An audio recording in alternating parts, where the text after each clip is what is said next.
പ്രശസ്ത യുക്തിവാദിയും മനുഷ്യാവകാശ പ്രവർത്തകനുമായ സനൽ ഇടമറുകിനെ ഇന്റർപോൾ കസ്റ്റഡിയിൽ എടുത്തു. ഇന്ത്യയുടെ അഭ്യർത്ഥന പ്രകാരമുള്ള റെഡ് കോർണർ നോട്ടീസിലാണ് നടപടി.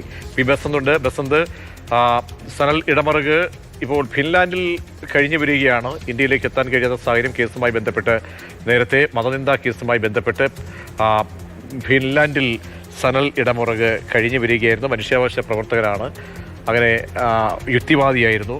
ഇപ്പോൾ കസ്റ്റഡിയിൽ എടുത്തിരിക്കുന്നു എന്നുള്ളതാണ് അറിയാൻ കഴിയുന്നത്. നേരത്തെ തന്നെ റെഡ് കോർണർ നോട്ടീസ് ഉള്ളതാണ്. 2012 മുംബൈയിൽ കരയുന്ന പ്രതിയുമായി ബന്ധപ്പെട്ട ലേഖനങ്ങൾ എഴുതി അതുമായി ബന്ധപ്പെട്ട് ഇന്ത്യയിൽ കേസ് എടുക്കപ്പെട്ടു. സഭകൾക്കെതിരെ നിലപാടെടുത്തു എന്നടക്കമുള്ള ഒരുപാട് വിമർശനങ്ങളൊക്കെ ഉണ്ടായിരുന്നു ആ കാലഘട്ടങ്ങളിൽ. ബസന്ത്, എന്താണിപ്പോൾ നടപടി?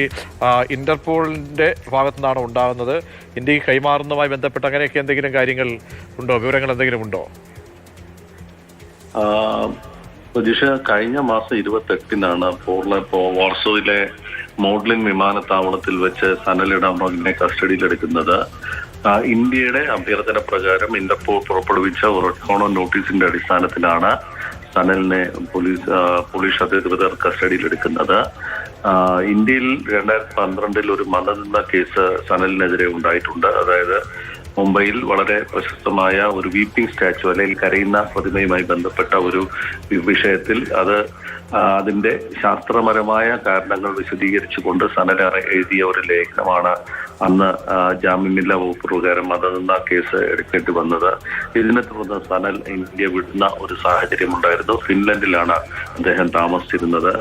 ഈ ഇന്ത്യയുടെ ആവശ്യം, അതായത് ഇന്ത്യക്ക് വിട്ടുകിട്ടണം എന്നുള്ള ആവശ്യം അവിടെ ഫിൻലൻഡ് കോടതിയിൽ ഒരു കേസായി നിൽക്കുന്ന ഒരു സാഹചര്യത്തിലാണ് ഒരു മനുഷ്യാവകാശ സമ്മേളനത്തിൽ പങ്കെടുക്കാൻ പോളണ്ടിലെ വാർസോയിൽ സനൽ എത്തുന്നത്.